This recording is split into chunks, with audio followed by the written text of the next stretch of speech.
हमारे आज के कार्यक्रम में आपका स्वागत है। आपसे मिलकर खुशी हुई। मैं आपसे एक प्रश्न पूछना चाहती हूँ कि आपका कुआं सूख गया है? शायद आप सोचेंगे, जॉसी आप क्या कह रही, मेरे पास तो एक कुआं भी नहीं है। जानते हैं, मैं आपके अंदर के कुएं की बात कर रही हूँ। क्या आपके जीवन में अच्छा प्रवाह है? ये क्या आपकी शांति और आपकी खुशी का प्रवाह रुक गया है और परमेश्वर की उपस्थिति का प्रवाह रुक गया है? मैं मानती हूँ कि हमारे जीवन में ऐसी बाधाएं आती है जो हमें वो व्यक्ति बनने नहीं देती जो हम बनना चाहते हैं। मुझे विश्वास है कि आज आप सचमुच प्रवचन का आनंद अवश्य लेंगे। आपसे एक प्रश्न पूछूंगी, क्या आपका प्रवाह रुक गया है? बगल वाले व्यक्ति से पूछे, क्या आपका कुआं सूख गया है?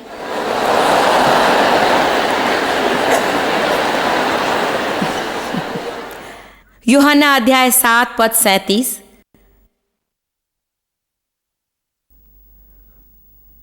प्रभु, मेरी प्रार्थना है कि तू आज मेरा अभिषेक कर। आमीन। फिर पर्व के अंतिम दिन, जो मुख्य दिन है, यीशु खड़ा हुआ और पुकार कर कहा, यदि कोई प्यासा हो तो फिर मेरे पास आकर पिए, और जो मुझ पर विश्वास करेगा, जैसा पवित्र शास्त्र में कहा गया है, उसके हृदय से, दूसरा अनुवाद कहता है कि उसके पेट से जीवन के जल की नदियां बह निकलेंगी। हमारे जीवन में प्रवाह रहना जरूरी है। आपके अंदर से क्या प्रवाहित होता है?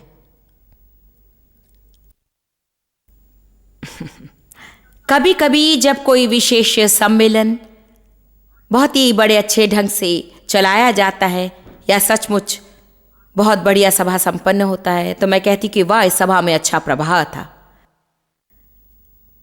आराधना चलाने वाले कहते हैं, आज आराधना का प्रवाह बहुत ही बढ़िया रहा।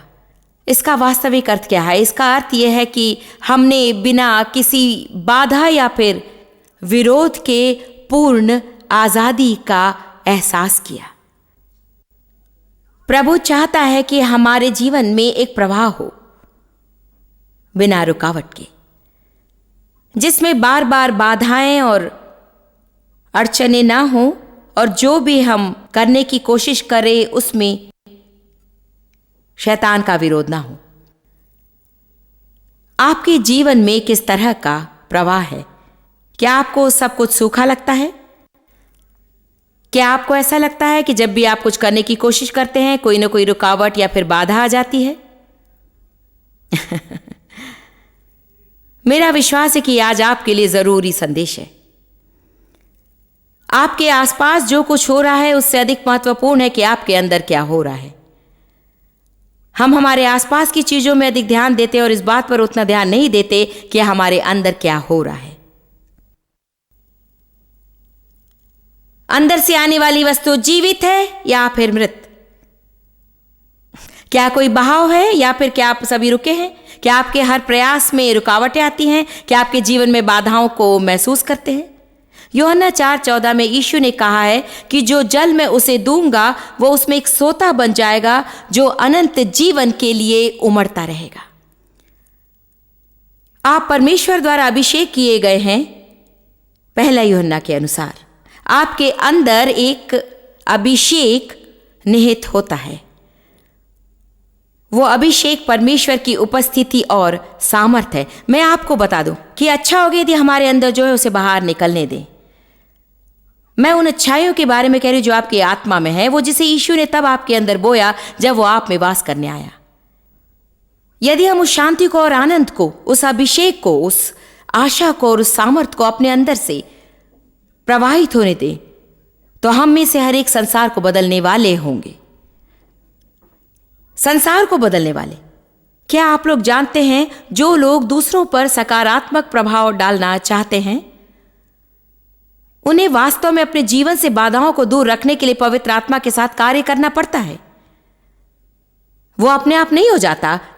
शैतान हम सबके पीछे पड़ा है और उन लोगों से बहुत अधिक नफरत करता है जो प्रभु के लिए बहुत कुछ करते हैं। यदि आप अपने पड़ोसी पर सकारात्मक प्रभाव डालते हैं तो शैतान आपसे नफरत करेगा। शैतान नहीं चाहता कि आप अपने कार्यालय में सहकर्मियों पर सकारात्मक प्रभाव डालें, इसलिए वो रुकावट डालने की कोशिश करेगा और वो आपको रोकने की कोशिश करेगा, लेकिन वो नहीं कर सकेगा यदि आज मैं जो आपको सिखाने जा रही हूं उसे आप सीख लेंगे। संसार में रहने वाले से आपके अंदर जो है वो महान है। शैतान आपके विरुद्ध आएगा, परंतु वो एक रास्ते से आएगा तो कई रास्तों से भाग जाएगा। आइए अब देखते हैं उत्पत्ति 26।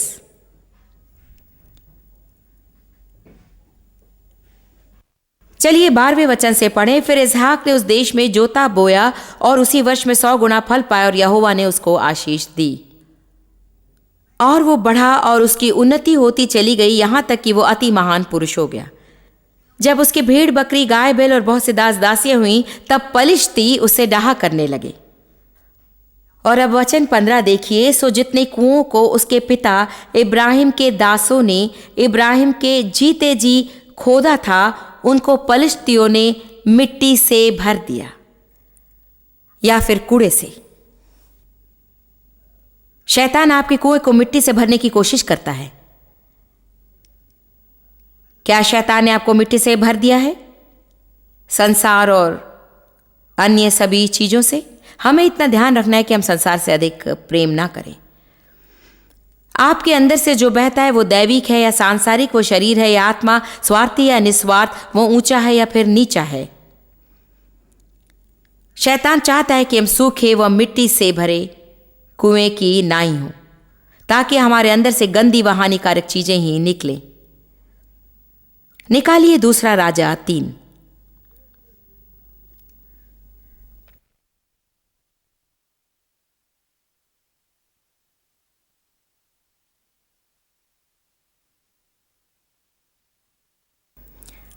पद 19, 2 राजा 3:19। जानते पुराने नियम में बहुत से युद्ध लड़े गए। इस्राएलियों को अनेक शत्रुओं का सामना करना पड़ा। उनके पास आधुनिक हथियार नहीं थे जो आज हमारे पास हैं, परंतु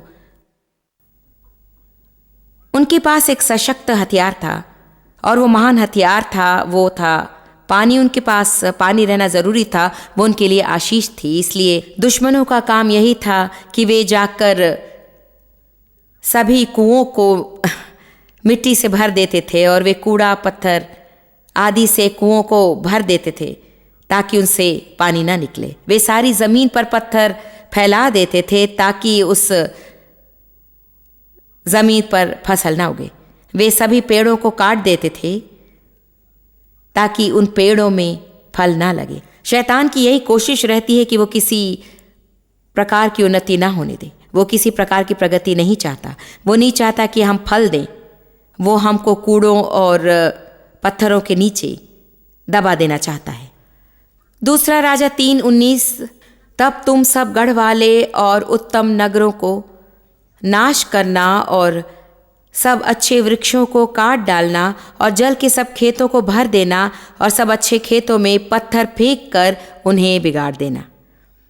यदि हो सके तो 1 मिनट के लिए कल्पना कीजिए, एक सेना आती है और मुझे अच्छे से पता नहीं, मैं नहीं जानती, किसी प्रकार की गाड़ियों को लाकर पत्थरों से जगह भर देती है।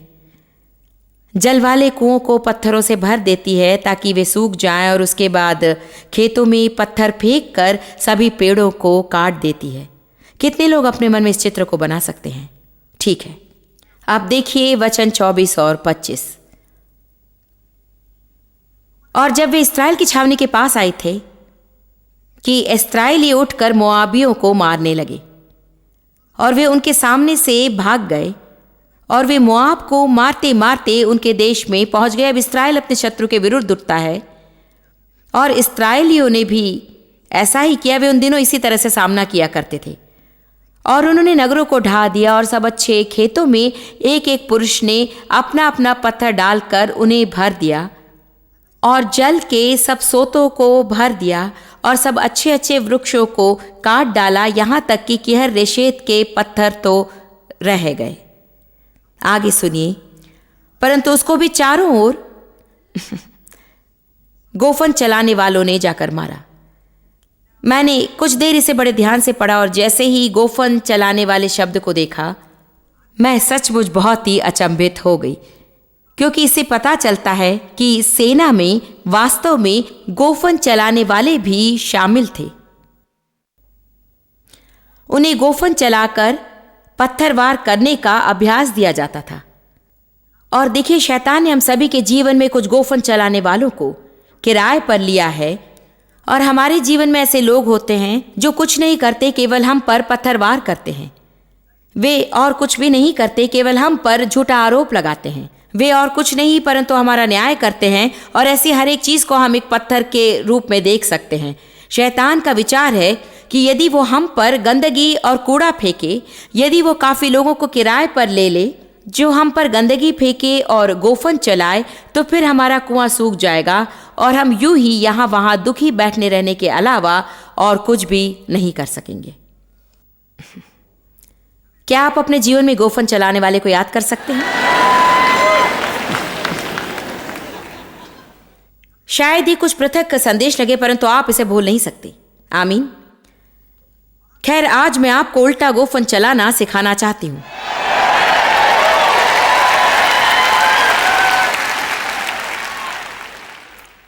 बैठे बैठे शैतान द्वारा फेंके जाने वाले पत्थरों को पकड़कर कुआं भरने में उसकी मदद करने के बदले आपको कुछ और ज्यादा आक्रामक बनकर यह एहसास कर लेने की जरूरत है। आशा है आप इसे समझ लेंगे।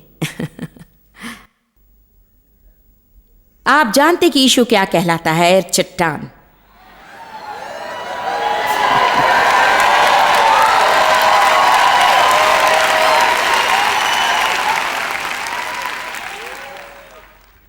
तो जैसे ही एक गोफन चलाने वाला आपके पीछे आकर पत्थर मारे, आपको उल्टा उस पर चट्टान को फेंकना होगा।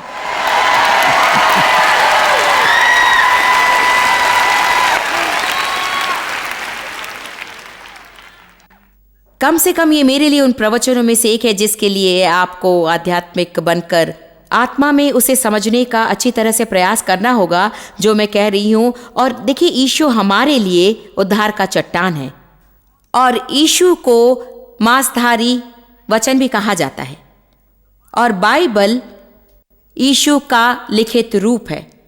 इसीलिए हर एक बार, अब मेरी ओर ध्यान दीजिए, ओ प्रभु, इसे समझने की जरूरत है। हर एक बार जब शैतान आप पर पत्थर फेंकता है तो वो एक गोफन चलाने वाले को किराए पर ले लेता है, और यदि आप उल्टा उस पर वचन को फेंकने का तरीका सीख लें तो अच्छा होगा, क्योंकि उसके पास फेंकने के लिए छोटे छोटे पत्थर ही होंगे, जबकि आपके पास फेंकने के लिए चट्टान है।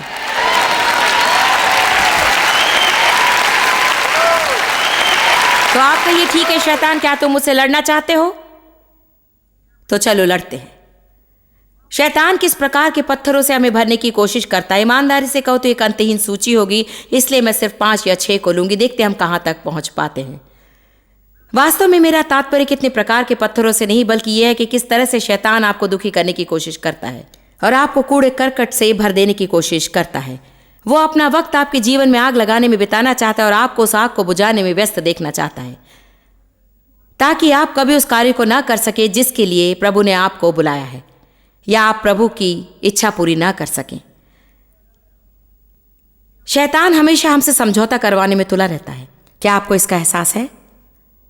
समझौता करने का अर्थ है उस स्तर से कुछ नीचे जाना जो आपको उत्तम लगे। अर्थात ये तो छोटी सी बात है, और वैसे सभी ऐसा ही करते हैं।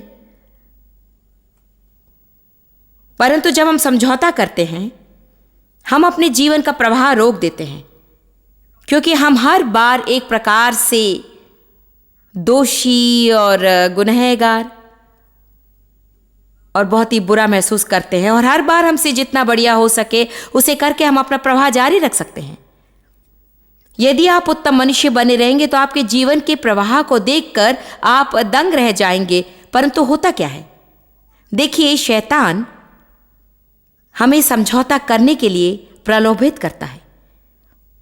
ये आप है, और यदि आप जानना चाहते हैं तो वो इस ओर से आएगा और एक छोटी सी पार्टी होगी और वहां पर कुछ बुरे काम होंगे, जैसे कि आपको शराब नहीं पीना है, आपको नशा नहीं करना है, और आप खुद से वादा करते हैं कि आप सिर्फ वहां होंगे पर उसमें शामिल नहीं होंगे।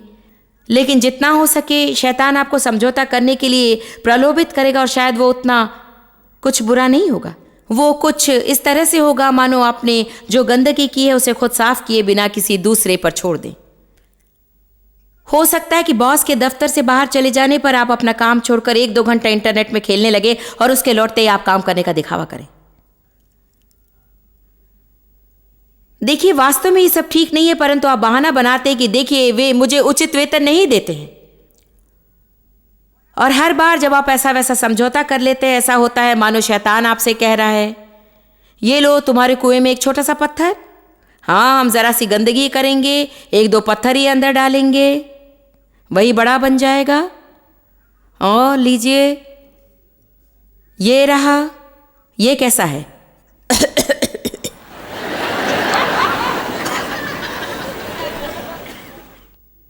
प्रेरित 23:1। क्या आप अपने जीवन में प्रवाह चाहते हैं? मैं आपके बारे में नहीं जानती, परंतु मैं प्रवाहित रहना चाहती हूं। मैं बस बहना चाहती हूं। अपने प्रवाह को खो देने से अच्छा है उसे कुछ न कुछ करके कायम रखना ठीक समझूंगी। आपको इसे समझ लेना है, और जितनी जल्दी आप समझेंगे उतना ही कम मुझे प्रचार करना होगा। तो यदि आप इसे समझने में देर लगा देंगे तो हमें यही बैठे रहना होगा, इसलिए जल्दी से समझ लीजिए। अरे देखिए, मैं ये कहने के योग्य बनना चाहती हूँ, और चाहती हूँ कि आप ये कहने योग्य बने। प्रेरित 23:1, जो पौलुस ने महासभा की ओर टकटकी लगाकर देखा और कहा, हे भाइयों, मैंने आज तक परमेश्वर के लिए बिल्कुल सच्चे विवेक से जीवन बिताया है। ये कहना कितना अनोखा होगा कि परमेश्वर के सामने मैं सच्चे विवेक से जी रहा हूँ।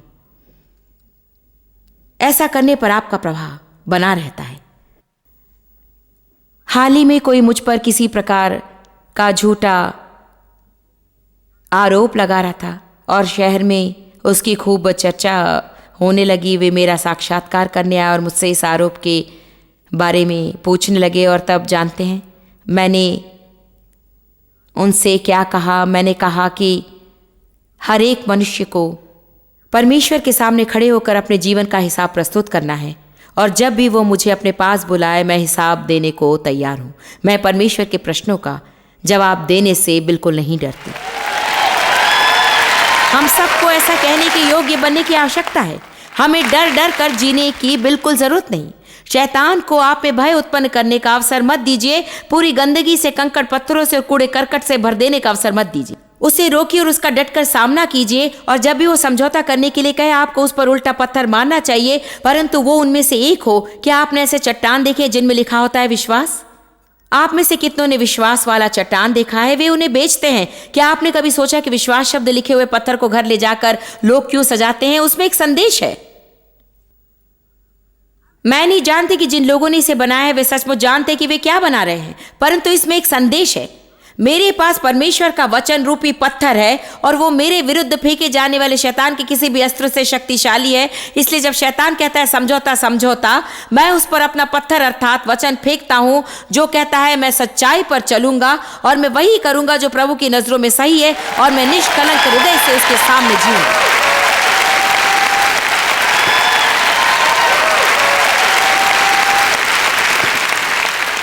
यदि आप जय पाना चाहते हैं तो सचमुच ऐसा करना सीखिए। आप शैतान को मुंह तोड़ जवाब देना सीखिए। मैंने कहा आप शैतान को मुंह तोड़ जवाब देना सीखिए। मैं कहती हूं आप सीखिए कि उसे मुंह तोड़ जवाब कैसे दिया जाता है। मैं कहती हूं कि आप सीखिए कि उसे मुंह तोड़ जवाब कैसे दिया जाता है, क्योंकि सिर्फ एक ही चीज ऐसी है जिसके सामने वो झुक जाता है, और वो है परमेश्वर का वचन। लूका 4 में शैतान ने यीशु से कुछ कहा, परंतु यीशु ने भी प्रत्युत्तर में उससे कुछ कहा। शैतान ने यीशु के कुएं को बंद करने का प्रयत्न किया। उसने उससे समझौता करवाने का प्रयत्न किया। उसने उसे वो करने से रोकने की कोशिश की जिसके लिए परमेश्वर ने उसे भेजा था। वो हमसे जो कर रहा है वही उसने यीशु से भी करने की कोशिश की, और उससे झूठी बातें कहकर समझौता करवाने की कोशिश की। और हर बार जब शैतान ने यीशु से कुछ कहा, बाइबल कहती यीशु ने शैतान से कहा, और ये लिखा गया है।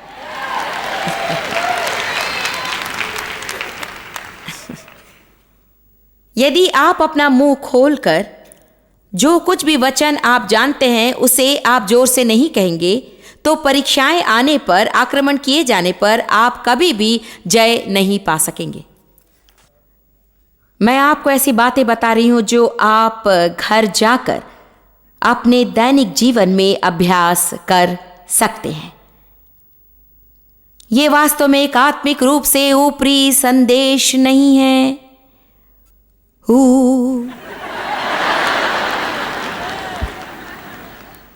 देखिए, जब आप घर जाएंगे और कोई पूछेगा कि बताइए आज की सभा कैसी थी, जॉयस ने किस विषय पर प्रचार किया, वो बहुत ही गहरा विषय था। नहीं, आप घर जाकर कहिए कि उन्होंने मुझे शैतान पर पत्थर वार करके उसे मार डालना सिखाया।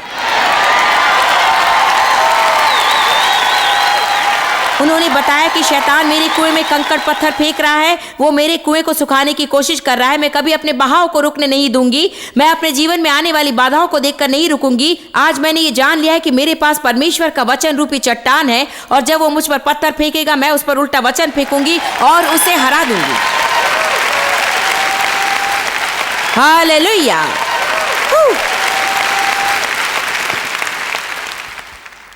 हर एक समझौता आपके कुएं में गिरने वाला पत्थर या कूड़ा है। अंत में समझौता करने के बाद हम दोषी महसूस करते हैं। दाऊद ने भजन 18:23 में जो कहा वो मुझे भाता है। उसने कहा, मैं उसके सम्मुख सिद्ध बना रहा और अधर्म से अपने आप को बचाए रहा। यह अपने आप नहीं होगा, आपको उसे बचाए रखना होगा। बाइबल कहती कि जागो और प्रार्थना करो। हमें दूसरों की रखवाली करने की आवश्यकता नहीं, उनका न्याय नहीं करना है। हमें खुद की रखवाली करके ध्यान रखना है कि हम ऐसा जीवन जिए जो परमेश्वर को प्रिय हो। हमें अपने विचारों का ध्यान रखना है, अपने शब्दों का ध्यान रखना है, अपनी क्रियाओं का ध्यान रखना है। यदि आप प्रेम में चलना चाहते हैं तो आपको हर दिन जानबूझकर वैसा करना होगा, नहीं तो आप पूरी तरह से पत्थरों और कूड़ों और स्वार्थ और आत्मकेंद्रण से भरे रहेंगे।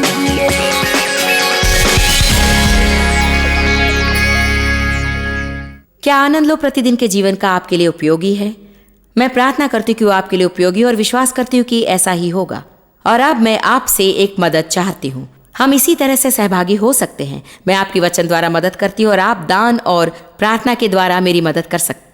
2 कुरिन्थियों 9:7 में बाइबल कहती है, हर एक जन जैसा मन में ठाने वैसा ही दान करे। मुझे लगता है कि कभी कभी परमेश्वर लोगों के मन में सेवा कार्य के लिए दान देने की बात डालता है और वे उसे तुरंत नहीं करते हैं। शायद आपके पास स्टैंप नहीं रहता या आपको तुरंत उसे करने का मन नहीं करता, पर अच्छे विचारों के साथ आज्ञाकारी होना भी जरूरी है। परमेश्वर ने आपके लिए आशीष रखे, परंतु उसे पाने के लिए परमेश्वर आपसे जो बीज बोने को कहता है उसे अवश्य बोना होगा। यहाँ वचन 7 में कहा गया कि हर एक जन जैसा मन में ठाने वैसा ही दान करे, न कुड़ के और न ही दबाव से, क्योंकि परमेश्वर हर्ष से और उदारता से, सच्चे दिल से, पूरे मन से देने वाले से प्रेम करता है। मैं आपसे सिर्फ यही कहना चाहती हूँ कि परमेश्वर आपके मन में जो बात डालता है उसे कीजिए। यदि हमारी सेवकाई से आपको मदद मिल रही है या आपके जीवन में परिवर्तन हुआ है, तो मैं आपसे आग्रह करती हूँ कि आप हमारी मदद करें ताकि हम और भी दुखी लोगों की मदद कर सकें। क्या आज आप हमारे लिए एक विशेष प्रेम दान भेजकर हमारा साथ देंगे ताकि हम विश्व के कोने कोने तक पहुंच सकें? अपना उत्तम दान हमें अवश्य दीजिए। प्रभु आशीष दे। मैं आपसे प्रेम रखती हूँ।